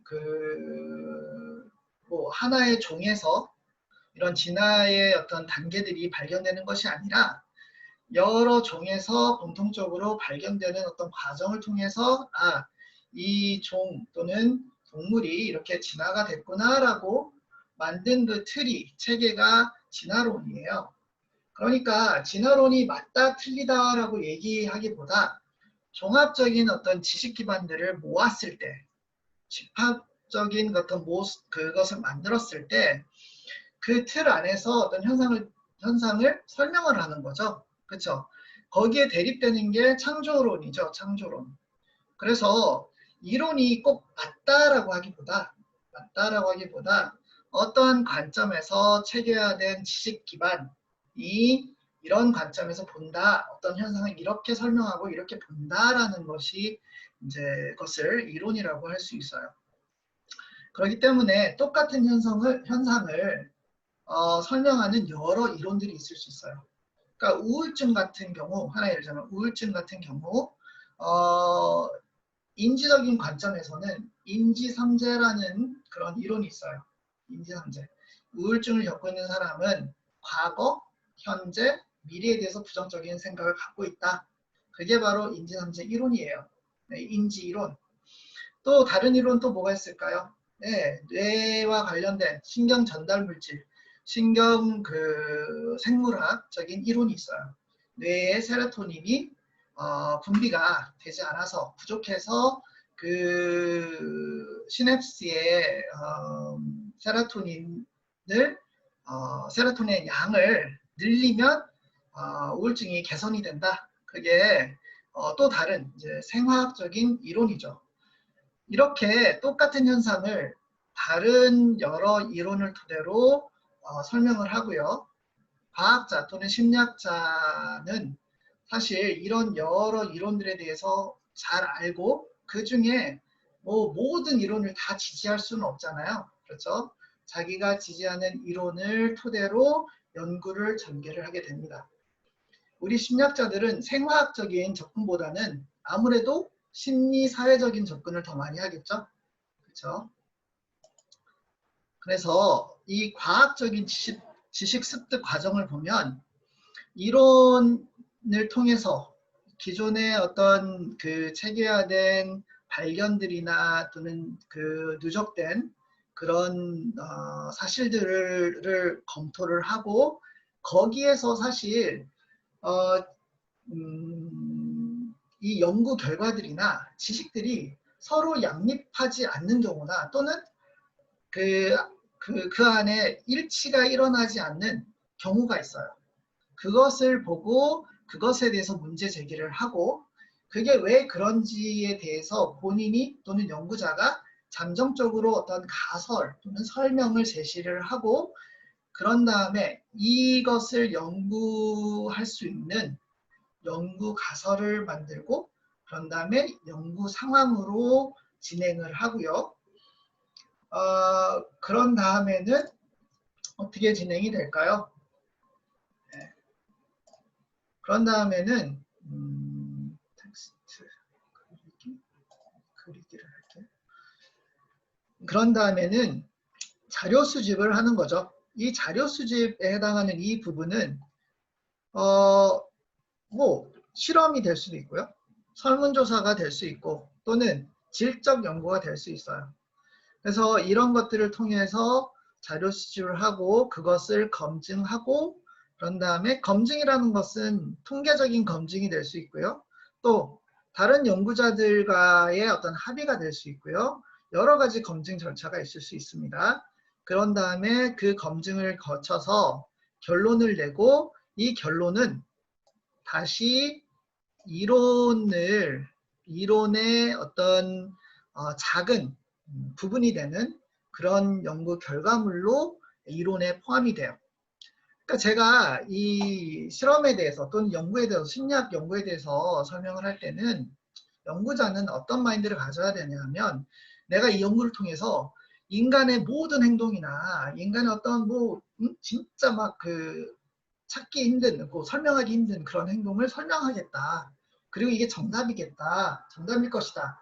그러한 태도가 아니라 이렇게 산더미처럼 막 쌓여있는 그 심리학의 지식 기반이 있어요.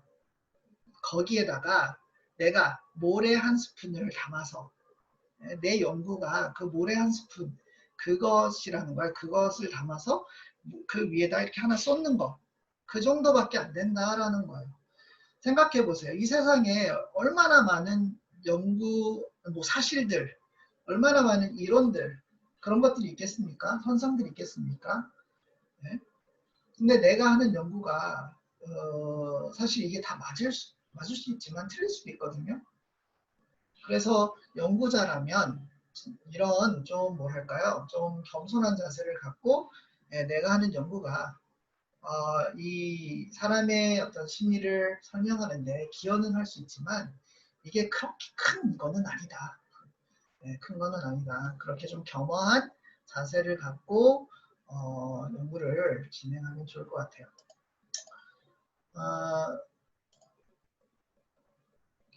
이걸 보면은 이게 다 좀 뭐랄까 순환적이죠. 그래서 연구를 통해서 이론을 지지하거나 반박할 수도 있어요. 재밌는 것은 여러분들이 또는 이제 나중에 연구자가 돼서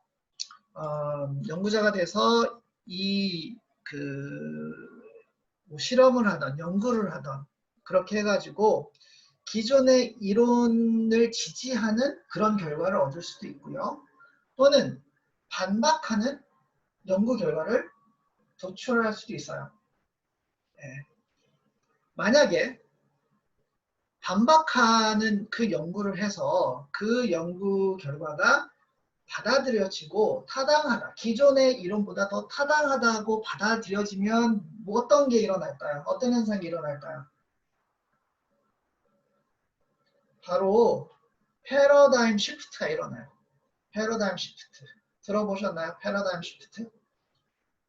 기존의 이해 틀이 바뀌어지는 거예요. 나중에 이해하겠지만 그 제인 구달이라는 연구자가 있었죠. 지금 아직도 살아계신 분인데 이분은 곰배 아프리카의 곰배 그 숲에 들어가서 침팬지에 대한 연구를 했어요. 뭐 24살인가 26살 때 홀몸으로 가서 이 아가씨가 뭐 대학교도 나오지 않았어요. 가서 침팬지가 살고 있는 모습을 그대로 관찰을 하고 기록을 합니다. 그리고 얼마 안 돼서 나와서 이 과학계를 확 뒤집는 보고를 해요. 네? 어떤 보고냐? 침팬지도 사람처럼 도구를 만들어서 쓰고 있다. 쓴다. 도구를 쓸 뿐더러 만든다. 우리 지금 이런 뭐 사실은 다 알잖아요, 여러분. 사실 그쵸? 아시죠? 근데 그때 그 당시만 해도 30, 뭐 지금 한 40년, 1940년도 그때쯤인데 40년, 50년 그때쯤인데 과학계에서는 어떠한 신념이 있었냐면 인간을 동물로부터 구분하는 인간을 특수하게 만드는 인간만의 어떤 그 능력은 도구를 사용한다는 것이다. 그래서 옛날 아세요? 뭐 고인도 뭐냐 옛날 원시인들이 막 바퀴 만들어서 막 굴리고 그런 것들 그게 그 다른 동물들하고 인간을 구별하는 것이다. 그렇게 그때까지는 믿었는데 유명한 과학자들까지도 믿었는데 이 젊은 여자가 갑자기 혜성처럼 나타나더니 대학교도 안 나왔어요. 심리학과 뭐 수업도 안 들었어요. 뭐 하여튼 대학 뭐 그것도 없어요. 거기 와가지고 대뜸 하는 얘기가 여러분들 틀렸습니다. 동물들도 침팬지도 도구를 만들어서 쓸 수 있습니다. 씁니다. 그러니까 그때 무슨 얘기 했었냐면 이 여자 사기치는 거다. 그런 얘기까지 들었어요. 그런데 나중에 확인해 보니까 실제로 침팬지가 도구를 만들어서 사용하더라. 이 과학계가 이제 뒤집혔죠. 발칵.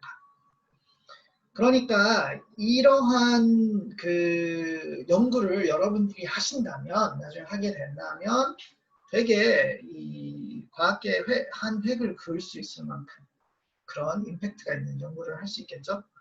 네, 그리고 또 그 간혹가다 여러분들이 이제 심리학 공부를 하게 되면 특히 이제 그 정서심리 기억나세요? 정서심리에 대해서 공부를 하게 되면 샤크터 싱어, 캐논 바드, 또 누가 있어? 제임스 랑게, 그런 사람도 있잖아요. 그런 이론들이 뭐 사람의 이름을 따가지고 예, 제시한 거 생각해 보세요. 네? 황김, 황김? 그런 이제 이론이 나온다 하면 상당히 멋있겠죠. 그렇죠? 그렇게 나온다면 그 연구 결과는 소위 말하는 이 새로운 어떤 현상에 대한 새로운 설명을 제시하는 이런 패러다임 시프트를 만드는 그런 연구가 될 것이고, 이걸 보면은 이 과학이라는 것이 이 바퀴가 돌아가는 것처럼 굴러가는 것처럼 항상 이제 멈춰 있는 것이 아니라 변화되고 있다, 진화되고 있다라는 것을 볼 수 있습니다. 그러면 연구는 무엇인가? 과학에 대해서는 얘기를 했고, 연구, research죠, research. 자, 연구라는 것은 영어로는 research인데 search 한다라는 거, 탐색한다, 찾아본다는 거죠. 거기에 re가 들어가 있어요.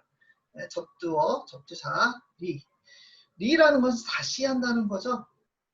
그래서 뭐냐면 우리가 알고 있는 것을 새로 발견한다라는 뜻이에요. 어떤 식으로 발견하느냐?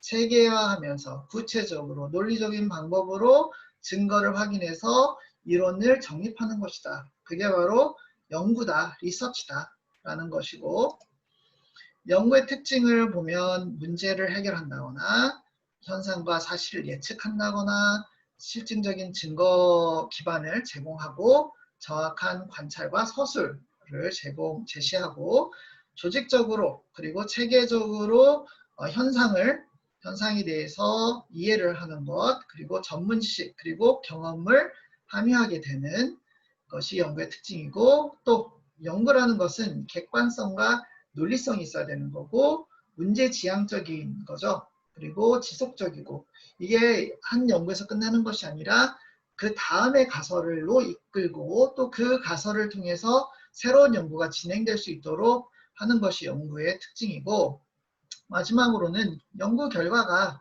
왜곡되지 않는 것이 중요합니다. 많은 연구들이요, 왜곡될 수 있는 방법이 많아요. 예, 특히 실험에서 가외 변수라고 하는, 그러니까 내가 실제로 실험이 잘 되려면 독립 변수만 두 집단을 실험 집단과 또는 처치 집단과 통제 집단으로 나눠서 한 집단한테는 처치를 가하고 한 집단은 그대로 놓는 거죠. 통제 집단은. 그렇죠?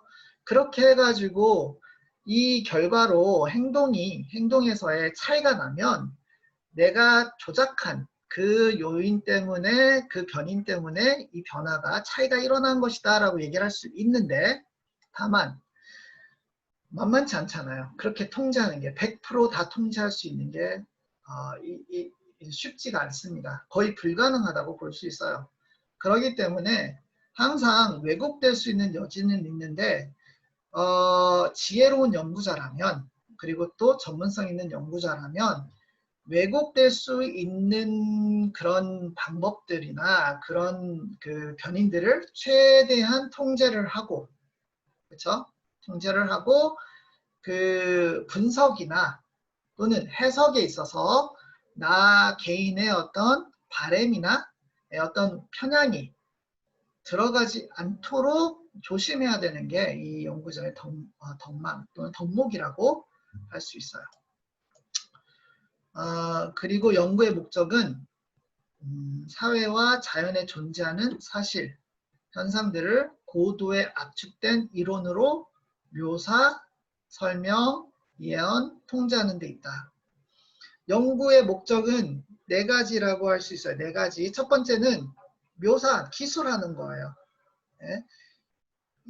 이러한 그 현상이 이렇게 진행이 된다. 과정에 대해서 또 그 현상에 대해서 명확하게 이 설명을 하는 거고요. 묘사를 하는 거고, 두 번째는 이러한 것이 이렇게 진행이 되는 것이다 라고 설명할 수 있어야 돼요. 묘사하고 설명은 좀 다르죠. 그렇죠? 네, 묘사하고 설명은 다르고 그런 다음에 그 과정에 대해서 거기서 멈추는 것은 스토리텔링밖에 안 돼요. 하지만 그것을 통해서 미래의 행동을 예측하는 것, 즉 인과론적인 관계를 밝혀내서 제가 얘기했잖아요. 이 그 인간의 행동은 체계에 따라서 어떠한 법칙에 따라서 일어난다는 것을 우리가 전제로 하기 때문에 그게 우리의 가정이기 때문에 만약에 연구가 제대로 진행이 된다면 연구 결과를 토대로 뭐 할 수 있어야 돼요? 이러한 상황이 이러한 조건이 조성이 되면 이러한 결과가 나올 것이다 라고 예측을 할 수 있어야 되는 거죠. 그리고 마지막으로 이거는 이제 응용 부분인데 따라서 이렇게 예언을 할 수 있다면 네?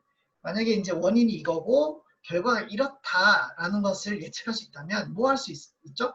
이것이 일어나지 않도록 할 수 있겠죠. 그렇죠? 그게 바로 통제하는 부분이에요. 그래서 물론 하나 예를 들자면은 이제 어떤 게 있을까요?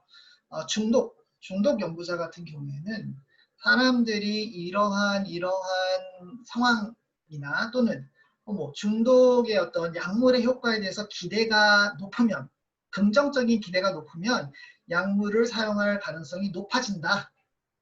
그렇게 예측을 하겠죠.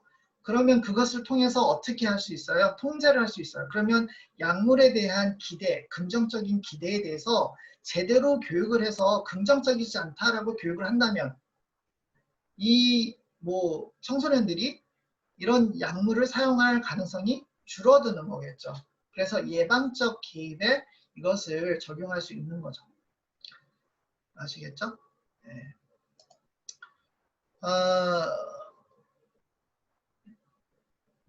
여기 좋은 질문이 하나 있는데 교수님 그러면 전문 지식이 함유되지 않은 순수한 경험의 귀납으로만 구성된 것은 연구로 볼 수 없는 것인가요?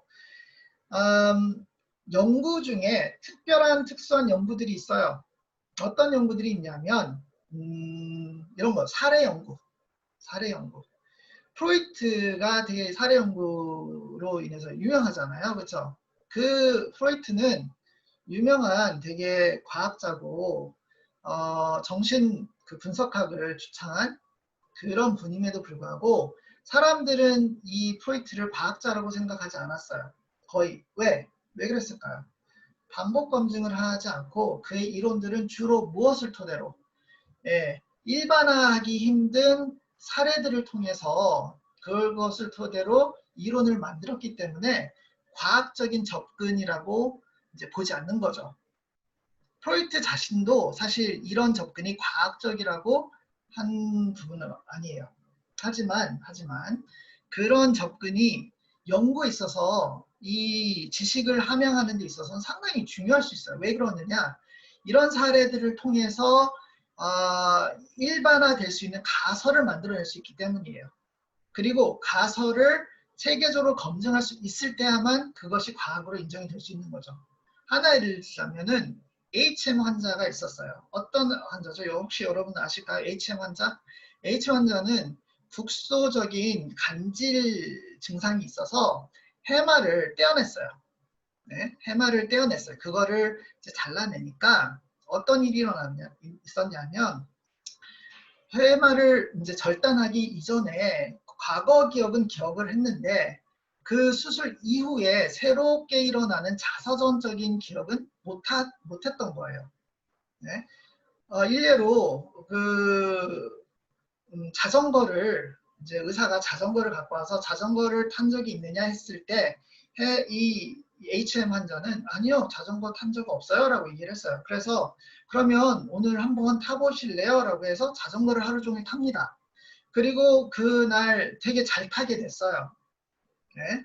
그리고 그 다음날 이제 한숨 잤잖아요. 다시 자전거를 갖고 옵니다. 그러면서 의사가 똑같이 이 HM 환자에게 물어봐요. 자전거 타신 적 있습니까? 배운 적 있어요? 라고 했을 때 HM 환자는 자사전적인 기억을 못하기 때문에 이 해마가 절단돼서 아니요, 탄 적 없어요 라고 얘기를 해요. 그런데 그럼 타보실래요? 라고 얘기를 해요. 타보실래요? 그러니까 이 사람 타본 적이 없는데도, 머릿속엔 타본 적이 없는데도 실제로 되게 잘 탔다라는 거죠. 이 사례를 토대로 무엇을 사람들이 추론하게 됐느냐? 해마가 이 자사전적인 기억을 기억하는 데 있어서 상당히 중요한 역할을 한다. 이것이 발견이 됐는데, 그 환자를 토대로 그것이 이제 일반화됐느냐? 그게 아니라 비슷한 해마가 손상된 여러 환자들을 확인을 하고, 또 동물 연구에서 해마를 또 손상을 시키거나 또는 거기에 마취를 시키니까 이런 비슷한 현상들이 일어난다. 그렇게 그런 결과들을 토대로 해마가 이런 새로운 정보를 이 장기 기억으로 넘기는 그런 역할을 한다라는 것을 밝혀낸 거죠. 아시겠죠? 그러니까 이 귀남론도 상당히 중요해요. 우리가 조금 이따가 거기에 대해서 얘기를 하겠는데, 디덕티브한 것도 중요하고 인덕티브한 것도 중요해요. 이 소위 말하는 이제 셜록 홈즈의 접근, 어떤 이론을 갖고 그 이론에 맞는 그 단서를 찾는 것과 그것도 중요하지만, 단서들을 토대로 일반적인 어떤 법칙에 도달하는 것, 그게 과학적인 접근이다라고 얘기를 할 수 있는 거죠. 그래서 여기서 얘기했듯이, 그렇다면 새로운 단서를 수립하는 데 도움을 준 이런 사례 연구들은 예비 연구로서의 성격을 지닌다고 말할 수 있을까요? 예비 연구라고 할 수도 있고요. 어떤 경우에는 이제 나중에 또 얘기를 하겠지만, 이제 강의를 이제 진행을 하다 보면 가설을 갖고 이 실험을 진행할 때 막 200명, 300명 단위로 하기에는 너무 틀릴 수도 있거든요. 가설이 맞나 틀리나 좀 걱정이 될 수도 있어. 그러면 어떻게 하느냐? 이 300명이 아니라 한 3, 4명, 뭐 한 10명 그 정도로 한번 확인을 해보는 거예요. 그래서 거기서 만약에 내가 생각하는 그런 그 경향성, 행동의 경향성이나 결과의 경향성이 나오면 확대해서 연구를 진행을 할 수도 있다는 거죠. 그래서 이런 사례 연구들은 예비 연구보다도 기존의 어떤 지식 기반의 어떤 일부로 참조 틀, 내가 이 연구를 진행하는데 이런 과정이 있을 수 있구나, 또 이러한 개인들이 있을 수 있으니 이게 다른 사람들에게도 확산 또는 다른 사람들에게도 적용이 일반화될 수 있는가, 그것을 토대로 이제 연구를 또 진행할 수 있겠죠. 그런 측면에서는 중요합니다.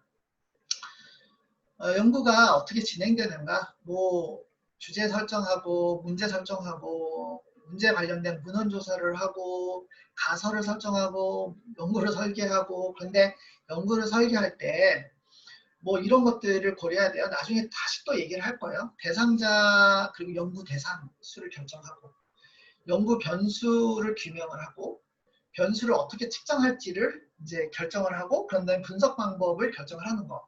상당히 이게 뭐 쉬울 수 있지만 쉽지는 않아요. 왜 그러냐면 우리 심리학에서는요, 눈으로 볼 수 없는 되게 추상적인 것들을 많이 측정을 해요. 성격 어떻게 측정을 하겠어요, 그렇죠? 우울증 볼 수가 없어요. 측정 수치화하기 힘들어요.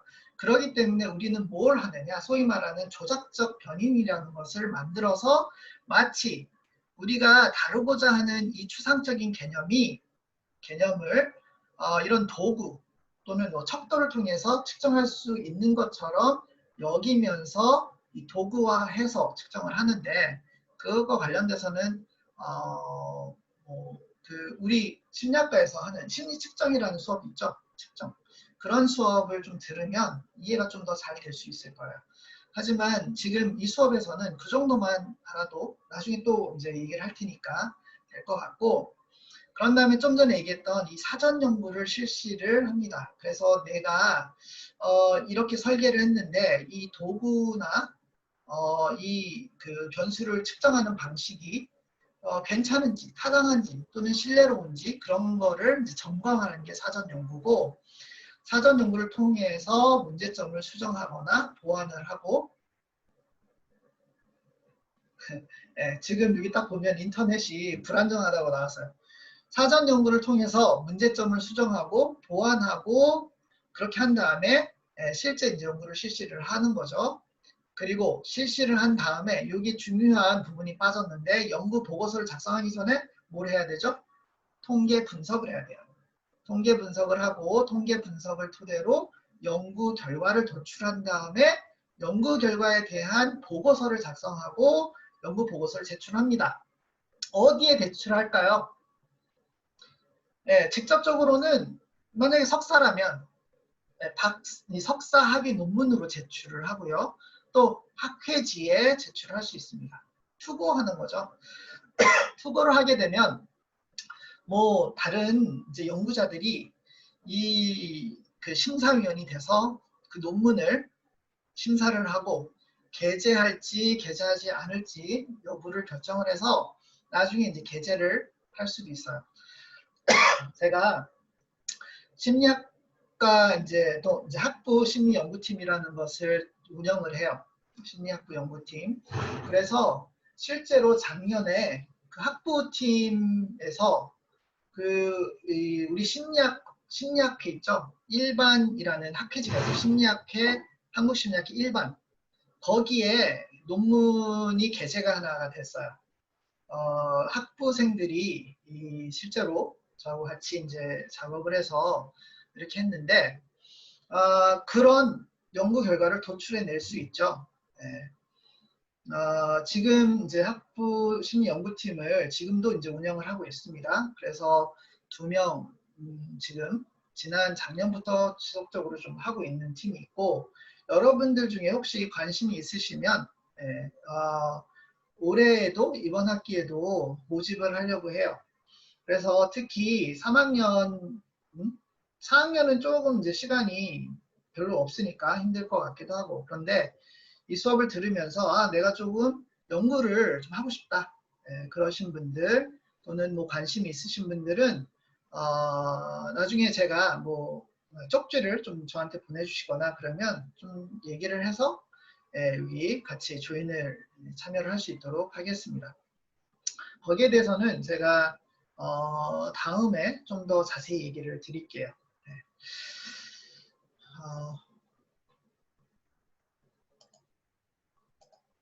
자,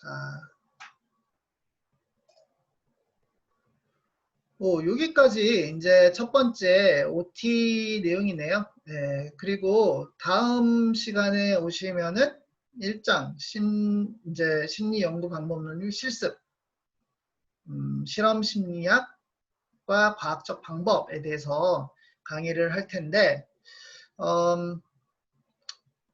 네, 미리 보자면 오늘 많이 얘기했던 그런 내용들이 여기 나와요. 과학 상식 심리학, 과학적 신성, 현대과학적 방법론의 핵심적 특징 이런 것들이 나오니까 미리 보시고 오시면 제가 좀 그렇게 어렵지 않게 빨리빨리 진행을 할 수 있을 것 같아요. 그렇죠? 여기 기술 예언, 설명 통제 이런 것도 다 제가 얘기했던 부분이니까 미리 보시고 오시면 네, 강의하는데 좀 수월하게 진행을 할 수 있을 것 같습니다. 여기까지 혹시 질문 있으실까요?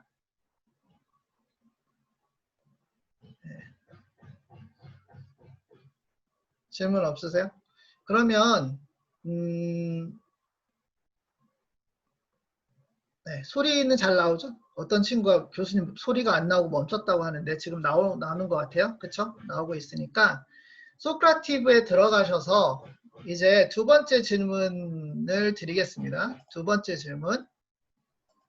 두 번째 질문은 이거예요. 그 두 번째 질문은 뭘까? 또 이렇게 두 번째 갑자기 질문하자고 하니까 네, 이런 거예요. 여러분들 이 수업에서 기대하는 게 무엇인지 써주십시오. 기대하는 바가 무엇인지. 그러니까 이것에 대해서 배우고 싶다. 그것도 되고요. 또는 뭐 어떤 수업을 기대한다. 또는 어떤 수업이길 바란다. 그런 것들. 그래서 그게 두 번째 질문입니다. 소크라티브 황 1, 2, 3, 2, 1로 지금 들어가셔서 강의 소감, 혹시 질문이 있으면 질문 써주시고, 그리고 첫 번째 질문에 대한 답 쓰시고, 두 번째 질문에 대한, 지금 두 번째 질문에 대해서, 두 번째 질문을 제가 이제 말씀드렸죠? 네, 거기에 대해서 답을 쓰시면 돼요. 네, 벌써 몇 친구들은 답을 쓰셨는데, 이 친구들은 다시 쓰십시오.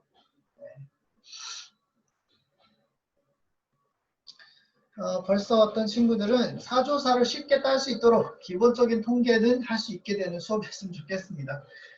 이 수업 들으면 진짜 사조사 쉽게 딸 수 있습니다. 제가 장담해요. 예, 제가 뭐 하는 얘기가 아니라 사조사를 딴 많은 친구들이 했던 얘기예요. 예.